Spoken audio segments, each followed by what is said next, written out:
Is the real estate market going to crash in Orange County?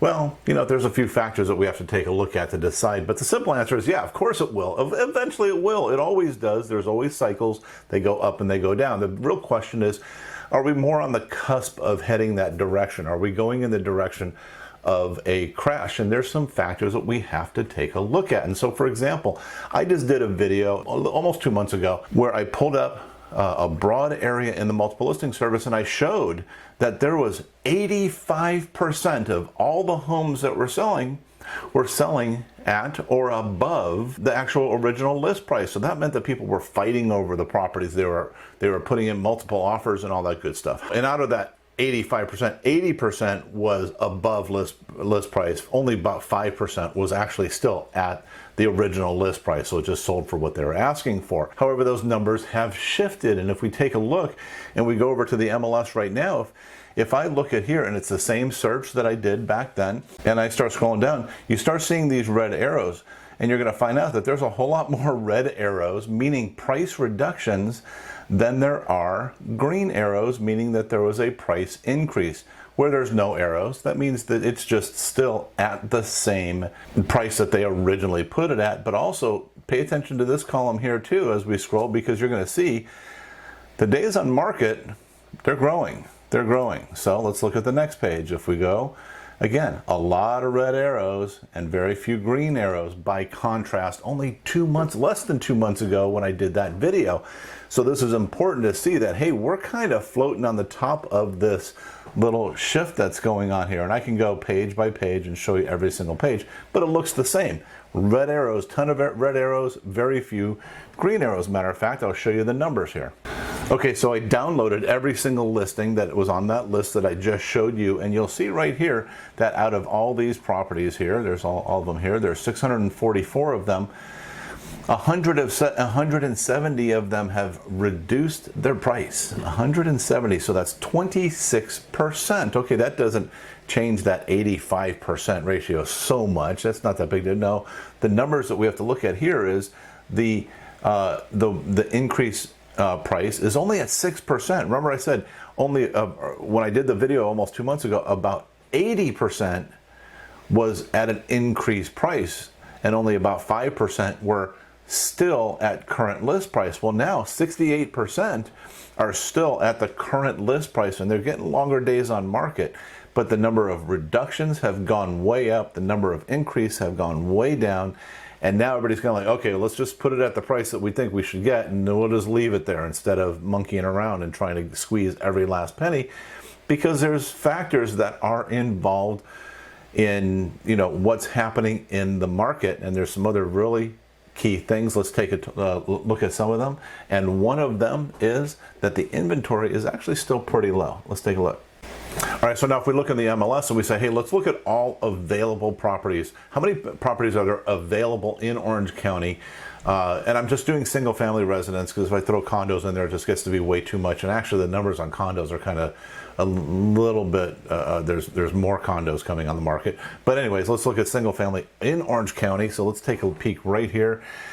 And if we get a count, it tells us that down here we have over 2,500, or let's see what the actual number is, 2,559 active listings coming into the marketplace. However, let's take a look at the numbers of what sold last month by comparison. So remember that 2,559, and if we just say of all the single family residents in Orange County that sold last month, down here, only 1,335.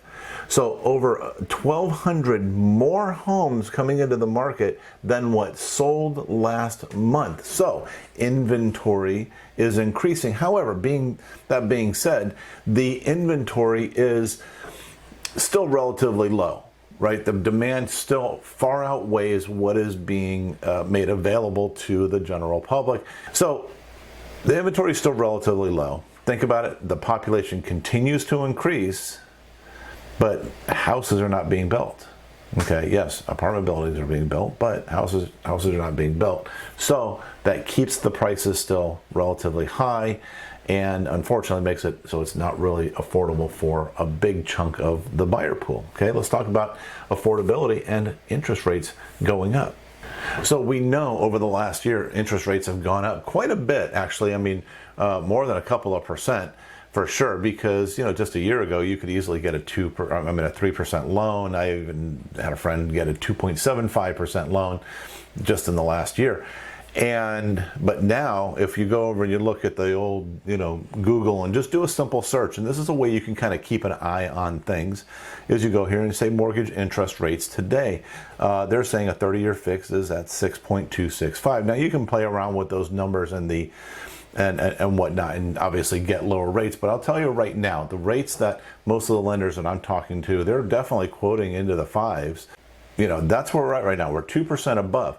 For perspective, just to help you understand how that affects the buyers, is that for every 1% of interest rate that the rates increase by 1%, it takes away about $60,000 of affordability. So in this case, if rates have gone up 2%, that person who qualified for the Orange County median home price of, you know, we'll just call it $1 million right now, they now only qualify for $120,000 less, right? 2 times $60,000, so $120,000.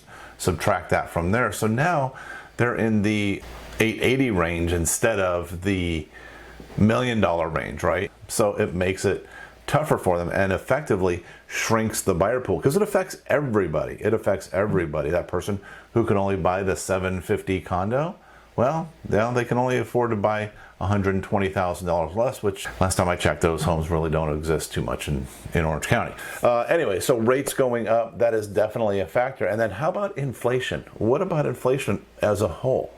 So according to the internets here, we've got inflation chart here, shows what the inflation rate is, and they're saying 8.58%.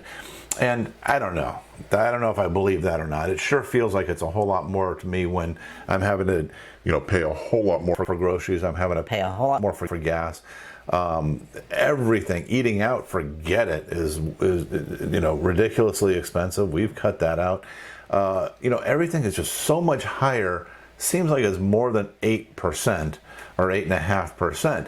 And so now when you, even if it's only 8.5%, now you factor that into the equation of the higher interest rates. So now those people can only afford $120,000 less, but their spending dollar is worth less also. So now does it push it down even farther? Yeah.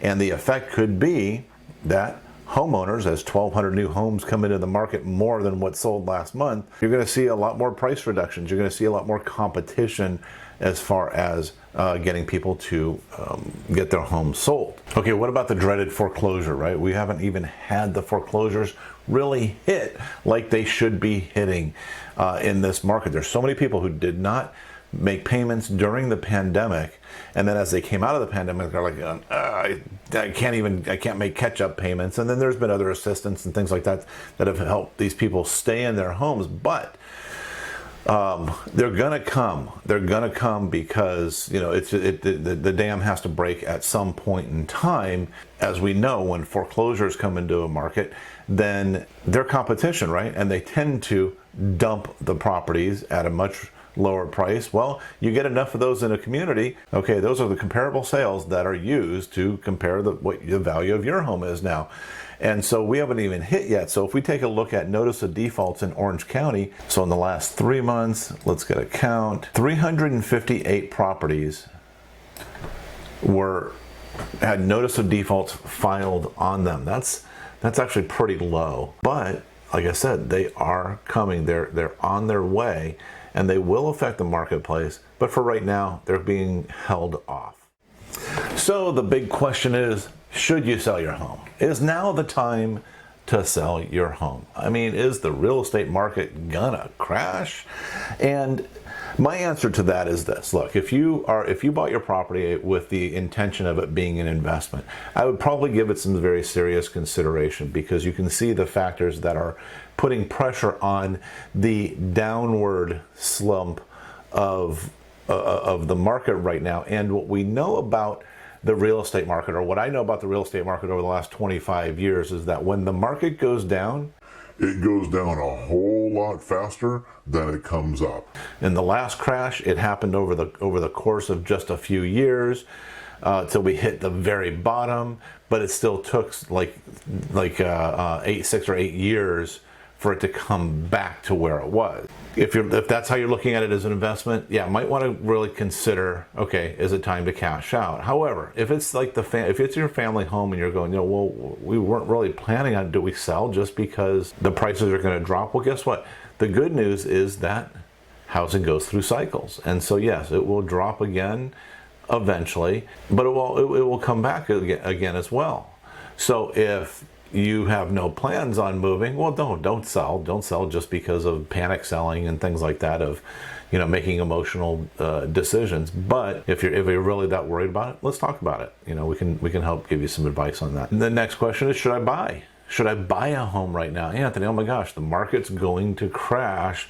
We know it's going to crash, or I'm waiting for it to crash, or somebody said it's going to crash. My answer to that is, I don't think that there's ever really a bad time to buy. I know. Anthony, you're just a real estate agent just trying to make money from us. I know. No, not the game. The reason why I say that is because, again, depending on what your objective is, if you're looking at it strictly from an investment standpoint, well, maybe hold off. However, if you're looking to buy a home for your family that you can have a legacy that you can leave to your kids or whatever, well, guess what? Then yeah, sure, now is a good time to buy. Because if the market does go down, historically, if you take a look at the charts of the real estate market over the decades, every time it goes down, it comes back bigger. It goes down, it comes back bigger. So you think $1 million for a house in Orange County right now is a big deal. Okay, great. Maybe in a year or two you can get it for $850, but then it'll come back later at $1.2 million, for that same house. So in the end of the day, to answer your question, is the real estate market going to crash in Orange County? You know what? I think it's more like a fender bender. We'll call it that. We'll call it a fender bender. There's going to be some adjustments that are going to happen. We just have to wait and see what is going to happen with the economy. Do rates continue to go up? Does inflation continue to go up? Does there become issues with jobs? We had the supply chain shortage and things like that that have affected, productivity. Does that continue? All these, there's so many different factors involved, you really can't say. But for right now, yeah, it's kind of like a fender bender. Hey, sorry, didn't mean to scratch your bumper there, but we'll get through it. Okay, so hang in there. If you are thinking about selling your house, feel free to reach out to me and ask us about our variable rate commission program, where we give options as far as what those commissions are, depending on what you need. Everybody needs something a little bit different, and we'll share with you what those are. Likewise, if you're looking to buy, happy to help you out. I've been doing this for a long, long time, where we can show you where all the pitfalls are so you don't make a mistake when you are purchasing your next home. All right, thanks so much for watching, guys. If you liked what you saw, go ahead, give us the like and the subscribe and all that good stuff, So we'll talk to you real soon. Take care.